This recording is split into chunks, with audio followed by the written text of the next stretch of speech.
जरूरत नहीं। मेरे बगल में मोहतरम यानी खालिक साहब बैठे हुए हैं। मेरे भाइयों, ये पैर अल्लाह की कितनी बड़ी नियामत है। अगर आपको कभी मौका मिले आकर बस इनसे सवाल कर लेना, खालिक भाई से पूछ लेना, ये आपको बताएंगे कि ये दोनों पैर अल्लाह की कितनी बड़ी नियामत है। इसी तरह ये दोनों आंख अल्लाह की कितनी बड़ी नियामत है। अगर कभी मालूम करना हो, अगर कभी जानना हो, आपके गुनी टोला गांव के अंदर, आपके गुनी टोला बस्ती के अंदर अगर ऐसा इंसान मौजूद हो जो दोनों आंख से महरूम हो, जो दोनों आंख की बीनाई से महरूम हो, जिनके पास ये दो आंख नहीं हो, कभी उनसे जाकर पूछना, वो आपको बताएगा कि ये दोनों आंख अल्लाह की कितनी बड़ी नियामत है।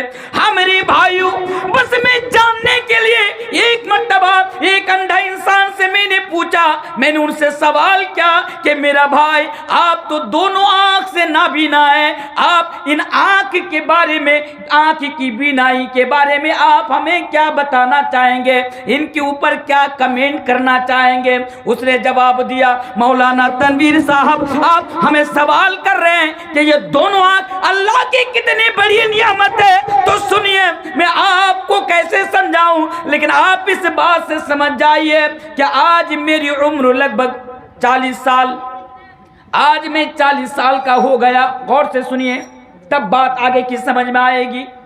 आज मैं 40 साल का हो गया, आज मैं 45 साल का हो गया। मेरी शादी को आज 25 साल हो गया। एक मेरी बीवी यानी एक औरत जो मेरी बीवी है वो 25 साल से 24 आवर्स यानी 24 घंटा मेरे इर्द गिर्द रहती है। वो मेरे साथ रहती है, मेरे साथ उठती है, बैठती है, सोती है, जागती है। मेरी बीवी 24 घंटा मेरे आस पास रहती है। लेकिन मौलाना साहब, मैंने आज तक अपनी बीवी का चेहरा तक नहीं देख सका। मैं आज तक अपनी बीवी को ना देख सका कि मेरी बीवी दिखती कैसी है। मौलाना साहब, मौलाना तनवीर साहब, आप इस आंख के बारे में पूछ रहे हैं, यह आंख कितनी बड़ी अल्लाह की नियामत है। मैं आपको कैसे समझाऊं, बल्कि आप इस बात से समझ जाइए कि आज मेरे भी छोटे छोटे बच्चे हैं। हर बाप को अपनी औलाद से मोहब्बत होती है, हर बाप अपनी औलाद का चेहरा देखना चाहता है। लेकिन मौलाना साहब, आज तक मैंने अपने बच्चों का चेहरा तक ना देख सका। मैं अपने बच्चों को गोद में लेता हूं, मैं अपने बच्चों को सीने में दबा कर रात को सोता हूं, लेकिन आज तक मैंने अपने बच्चों का चेहरा तक नहीं देख सका कि मेरे बच्चे का चेहरा कैसा है। वो मेरे भाइयों, वो गुनी टोला के लोगों, बस मैं आपसे ये समझाना चाहता हूं कि इतनी बड़ी नियामत अल्लाह ने हमें दी, उसके बावजूद भी कभी एहसान नहीं जतलाया। अल्लाह कुरान में बयान फरमाता है, व इन तउद्दू नियामत अल्लाहि ला तुसूहा। वो लोगों, अगर तुम लोग अल्लाह की नियामतों को शुमार करना चाहोगे, अगर अल्लाह की नियामतों को गिनना चाहोगे, तो तुम लोग शुमार नहीं कर सकोगे, तुम लोग गिन नहीं सकोगे, बेशुमार। यार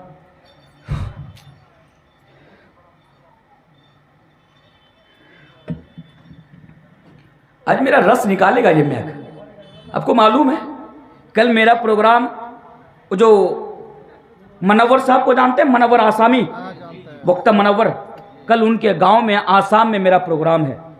कल मुझे वहां पहुंचना है और ऐसा लगता है कि अगर आज इस मैक में मैं 1 घंटा बोल लिया तो 1 महीना मुझे सोए रहना पड़ेगा, 1 महीना, तब भी थकावट नहीं जाएगी। इसलिए कहीं भी जाता हूं मैं हर कमेटी से मैं यही कहता हूं, भाई इतना पैसा खर्चा करके अगर जलसा लगाते हैं तो अच्छा मैक, अच्छा साउंड वाला जलसा लगाया, मैक लगाया कीजिए हम लोगों के सामने। ये एक दिन का मामला नहीं है हमारे साथ, हर दिन रात जागना, हर दिन सफर करना, हर दिन 2-2 घंटा, 2.5 घंटा बोलना, और अगर सामने इस तरीके का मैक हो तो फिर हम लोगों के लिए बड़ी परेशानी हो जाती है। बात समझ रहे हैं ना मेरी? आप लोगों को भी पता चल रहा होगा।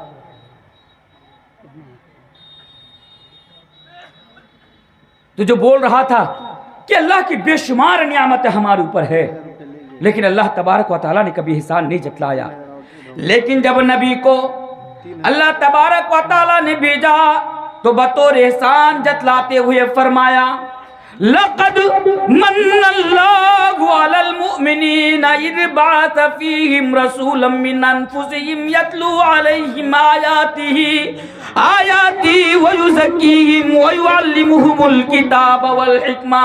ओ लोगों सुनो, अल्लाह फरमाता है लक़द मन्नल्लाहु अलल मुमिनीन, मैंने मोमिनों के ऊपर बहुत बड़ा एहसान कर दिया, यानी मैंने तुम्हारे ऊपर बहुत बड़ा एहसान कर दिया।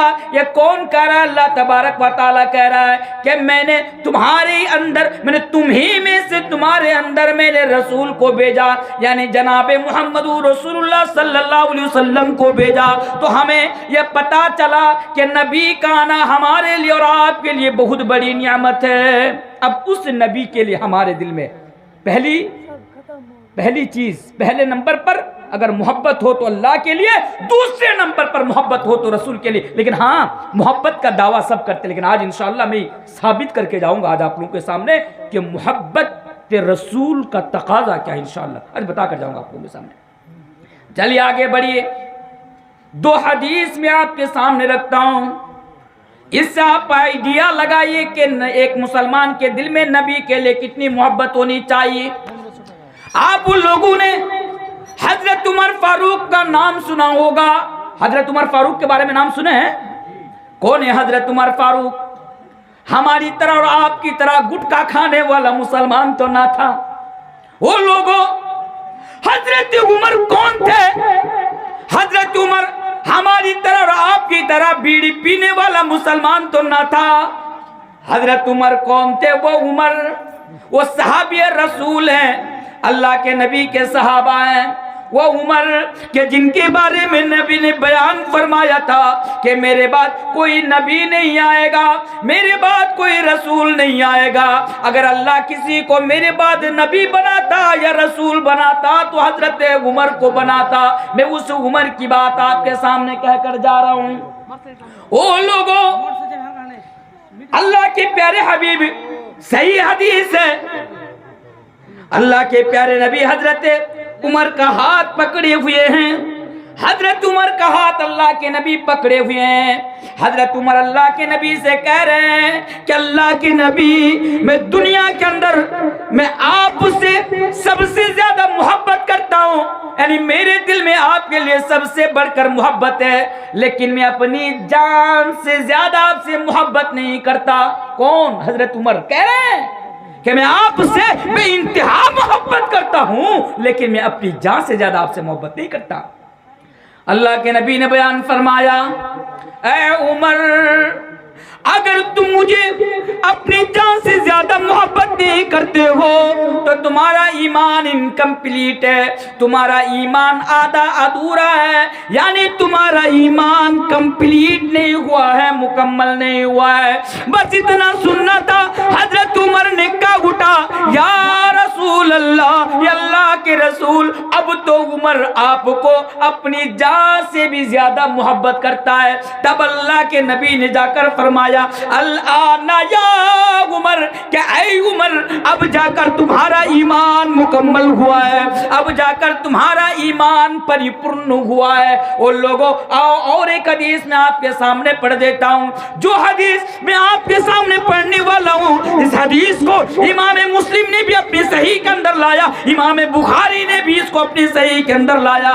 वो हदीस क्या है? अल्लाह के नबी बयान फरमाते हैं, ला युमिनु अहदुकुम हत्ता अकूना हब्बा इलैहि मिन वालिदिही व वलदिही वन्नास अजमाइन। क्यों लोगों, अल्लाह के नबी खुद बयान फरमाते हैं कि तुम में से कोई शख्स उस वक्त तक मोमिन नहीं हो सकता, तुम में से कोई शख्स उस वक्त तक मुसलमान नहीं हो सकता जब तक कि तुम सबसे ज्यादा नबी से मोहब्बत ना करने लगो।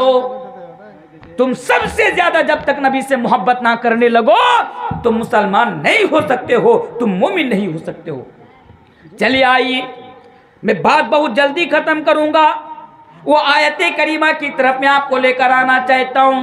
कौन आयत? जो मैंने शुरू में आपके सामने पढ़ी। बस इस आयत को समझ लीजिए, मैं अपनी बात खत्म कर दूंगा इंशाअल्लाह ताला। और हर एक से मैं कहना चाहता हूं, लोगों, अगर दुनिया में कामयाब होना चाहते हो, ऐ मुसलमानों, अगर तुम दुनिया में कामयाबी चाहते हो या आखिरत में कामयाबी चाहते हो, बस इस आयत पर अमल कर लेना, इंशाअल्लाह तुम्हारी दुनिया भी बेहतर हो जाएगी और तुम्हारी आखिरत भी संवर जाएगी इंशाअल्लाह ताला। बस एक आयत को समझने की आज हमें और आपको जरूरत है। एक आयत क्या है? आइए, इससे पहले मैं आपको यह भी बताता चलूं, आपको मालूम है दुनिया के अंदर एक इंसान, आप, मैं, ये हर कोई, चाहे वो कितना भी बड़ा मुफ्ती क्यों ना हो, अल्लामा क्यों ना हो, मदनी क्यों ना हो, मौलवी क्यों ना हो, मुकर्रिर क्यों ना हो, चाहे कोई भी हो, हर इंसान की बात कर रहा हूं कि हर इंसान दुनिया के अंदर ना सबसे ज्यादा उनका लगाव 8 चीजों से होता है। सबसे ज्यादा 8 चीजों से उनका लगाव होता है और अल्लाह तबारक व तआला ने इसी चीज को सामने रखकर उन 8 चीजों का जिक्र अल्लाह तबारक व तआला ने कुरान करीम के अंदर किया है। आइए उस आयत करीमा पर जरा देखिए, गौर कीजिए। कुल इनकान आबाउकुम व अबनाउकुम व इख्वानुकुम व अज़वाजुकुम व अशीरतुकुम व अमवालुन इक़्तरफ़्तुमूहा व तिजारतुन तख़शौना कसादहा व मसाकिन तरज़ौनहा अहब्बा इलैकुम मिनल्लाहि व रसूलिही व जिहादिन फ़ी सबीली फतरब्बसू हत्ता यअतियल्लाहु बिअम्री वल्लाहु ला यहदिल कौमल फासिकीन। 8 चीजों का जिक्र इस आयत करीमा के अंदर किया। पहली चीज यानी नबी के जरिए से अल्लाह कह रहे हैं, आई नबी आप गुनी टोला के लोगों से, मर्दों से और औरतों से जाकर कह दीजिए, ए अल्लाह के नबी आप अपनी उम्मत से कह दीजिए, क्या कह दीजिए, कुल इनकान आबाउकुम, अगर तुम अपने बाप से मोहब्बत करते हो, बाप से मोहब्बत करते हो, कोई हर्ज की बात नहीं। उन लोगों अगर तुम अपने बाप से मोहब्बत करते हो तो कोई हर्ज की बात नहीं, तुम अपने बाप से भी इंतहा मोहब्बत करो। इस्लाम बाप से मोहब्बत करने के लिए आपको मना नहीं करता, इस्लाम बाप से मोहब्बत करने के लिए आपको नहीं रोकता। बाप से मोहब्बत होनी चाहिए कि नहीं होनी चाहिए? यकीनन बाप से मोहब्बत होनी चाहिए। क्यों होनी चाहिए मालूम है? अरे वो बड़ा नालायक है वो, अरे वो इंसान बड़ा नालायक किस्म का इंसान है। कौन? जो अपने बाप के साथ बदसलूकी करता है, जो अपने बाप की बेहुरमती करता है, जो अपने बाप की नाफरमानी करता है, जो अपने बाप को दुख पहुंचाता है, वो इंसान बड़ा नालायक किस्म का इंसान है, बड़ा नालायक किस्म का इंसान है। अच्छा, बाप मैं क्यों बता रहा हूं आपको? जब इस आयत की तशरीह में आपके सामने करूंगा तब आपको जाकर मालूम चलेगा बाप से मोहब्बत हो। एक वाकया ना मुझे याद आ गया, जब मैं दिल्ली में पढ़ता था, बाप के बारे में जब बात आई तो एक वाकया भी याद आया। जब मैं दिल्ली जामिया में पढ़ता था, आज से लगभग 6 या 7 साल पहले की मैं बात कर रहा हूं, हर दिन रात के वक्त में हम लोग खाना खाते और खाना खाने के बाद हम लोग घूमने के लिए निकलते, हर दिन रात को। एक दिन की बात है, जामा मस्जिद की तरफ ज्यादातर हम लोग घूमने के लिए जाते थे। एक दिन की बात है, लगभग रात के 10 या 10:30 बजे आफ्टर डिनर, यानी खाना खाने के बाद, डिनर करने के बाद, मैं और उत्तर प्रदेश का और 2 मेरा फ्रेंड था, वो दोनों और मैं तीनों मिलकर जामा मस्जिद की तरफ घूमने के लिए निकले। अब रात को तो जामा मस्जिद बंद हो जाती है, उनका गेट दरवाज़ा बंद हो जाता है, लेकिन उन सीढ़ियों की तरफ, यानी जहाँ पर छोटी छोटी दुकानें लगती है, जो लोग गए होंगे दिल्ली मालूम होगा, खाली साहब दिल्ली गए होंगे मालूम होगा कि जहाँ पर छोटी छोटी दुकानें लगती है, छोटा मार्केट और बाजार लगता है, वहाँ पे जब हम तीनों जब वहाँ पे पहुँचा तो क्या देखा कि 3-4 आदमी वहाँ पर चादर बिछाए हुए हैं और बैठकर आपस में बंगला ज़बान में गुफ्तगू कर रहे हैं, बंगला ज़बान में आपस में बात कर रहे हैं। अब मैं ठहरा शेरशाहबादी, अल्हम्दुलिल्लाह मुझे बंगला आती है, मैं बंगला पढ़ भी सकता हूँ, लिख भी सकता हूँ, अल्हम्दुलिल्लाह मैं बंगला बोल भी सकता हूँ, और मेरी तकरीर तो कई स्टेट में और कई अजला में, यानी ज़िला में मेरी तकरीर बंगला ज़बान में भी होती है, वो यूट्यूब के ऊपर है, आप लोग जाकर देख सकते हैं। मैं जब नोदिया, बीरभूम, हुगली, बरासात, दक्षिण दिनाजपुर, यानी बांग्लादेश बॉर्डर के आसपास जो इलाका है, मैं अगर उधर प्रोग्राम में जाता हूँ तो अल्हम्दुलिल्लाह 2-2 घंटा मैं बंगला ज़बान में तकरीर करके आ जाता हूँ उधर से। तो मैं बंगला समझ गया, तो मुझे ऐसा लगा कि ये लोग हमारे उधर के होंगे, कटिहार के होंगे या हमारे उधर के होंगे, हमारी बिरादरी के होंगे। अब हर इंसान को अपनी बिरादरी से मोहब्बत होती है, जो आगे मैं इसकी वजाहत करूँगा इंशाअल्लाह इस आयत की रोशनी में। तो मैं जाकर बैठ गया, मैंने उन लोगों से पूछा कि साहब कहाँ से हैं आप लोग? बोला कि हम लोग मुर्शिदाबाद से हैं। मैंने कहा अच्छा मुर्शिदाबाद से? बोला हाँ। मैंने कहा मुर्शिदाबाद कहाँ से? बोला कि फला जगह से हूँ। मैंने कहा अच्छा ठीक है, तो ये बताइए कि रात के 11 बजे के आसपास आप लोग यहाँ पे बैठ के क्या कर रहे हैं? वो भी चादर बिछाए बैठे हुए, कोई परेशानी है आप लोगों के साथ? उन लोगों ने जवाब दिया कि नहीं साहब, हम लोग तो यहाँ आराम करने के लिए आए हैं। मैंने कहा आराम करने के लिए आए? बोला हाँ। मैंने कहा वो क्यों? बोला कि साहब हम लोग दिल्ली के अंदर यानी दिल्ली के अंदर 5 साल से रिक्शा चलाते हैं, 5 साल से दिल्ली के अंदर रिक्शा चलाते हैं। मैंने कहा 5 साल से? बोला हाँ। बोला फिर? बोला कि देखिए हम लोग 5 साल से रिक्शा चलाते हैं, दिन भर रिक्शा चलाते हैं, रात में भी रिक्शा चलाते हैं, लेकिन बहुत ज़्यादा थक जाता हूं। जब जिस्म के अंदर बहुत ज़्यादा थकावट आ जाती है तो उस थकावट को दूर करने के लिए हम लोग यहाँ आते हैं, चादर बिछाकर कुछ देर सो लेते हैं, जब थकावट ख़त्म हो जाती है फिर रिक्शा लेकर निकल जाते हैं। मैंने कहा कि साहब दिन भर रिक्शा चलाते हैं, बहुत ज़्यादा थक जाते होंगे, यहाँ पे जब आप आराम करने की नीयत से आते हैं, यहाँ पे आपको क्या आराम मिलेगा? अरे भाई यहाँ पर आपको तो नींद भी नहीं आएगी, क्योंकि सर के ऊपर छत नहीं, खुला आसमान है, चारों तरफ गंदगी है, लोगों का आना जाना है, लोगों की भीड़ लगी रहती है, ऊपर से गंदगी है, बदबू है, यहाँ तो सुकून आपको नहीं मिलेगा। तो इससे बेहतर है कि मैं आपको ये बताऊंगा कि किसी रूम को किराए पे लेकर, रेंट पे लेकर अगर आप लोग वहाँ पे रहेंगे तो सुकून की नींद भी आएगी, थकावट भी खत्म हो जाएगी और दिन भर आप आराम से रिक्शा चला सकते हैं। तो किसी रूम पे क्यों नहीं रह लेते? मालूम है क्या जवाब दिया था? नौजवानों इस जवाब को याद रखना, मौलवी तनवीर ने 7 साल से उस जवाब को अपने सीने के अंदर दबा के रखा, 7 साल से मैं उसको याद रखा।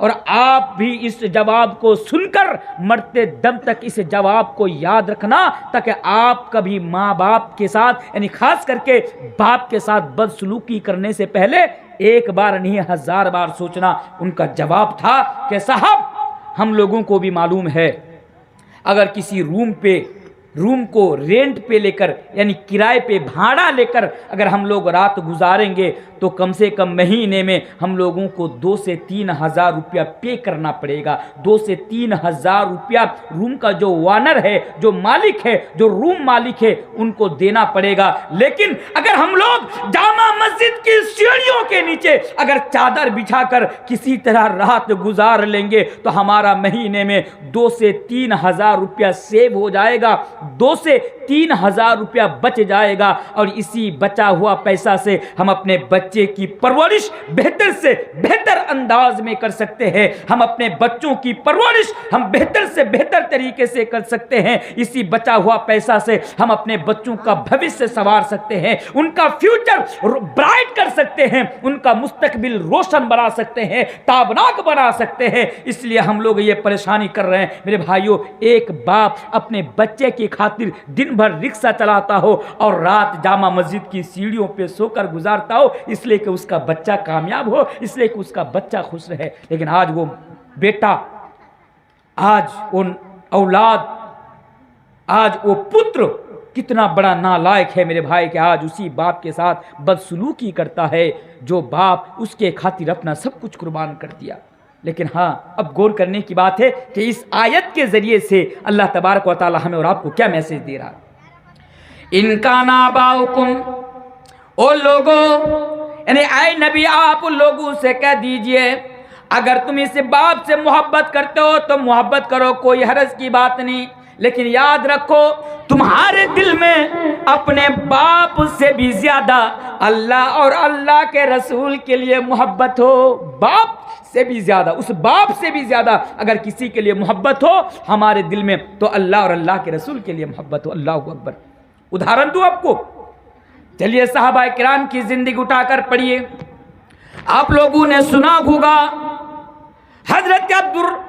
हजरत अबू बकर सिद्दीक का नाम आप लोगों ने सुना होगा। ये अबू बकर सिद्दीक कौन थे मालूम है?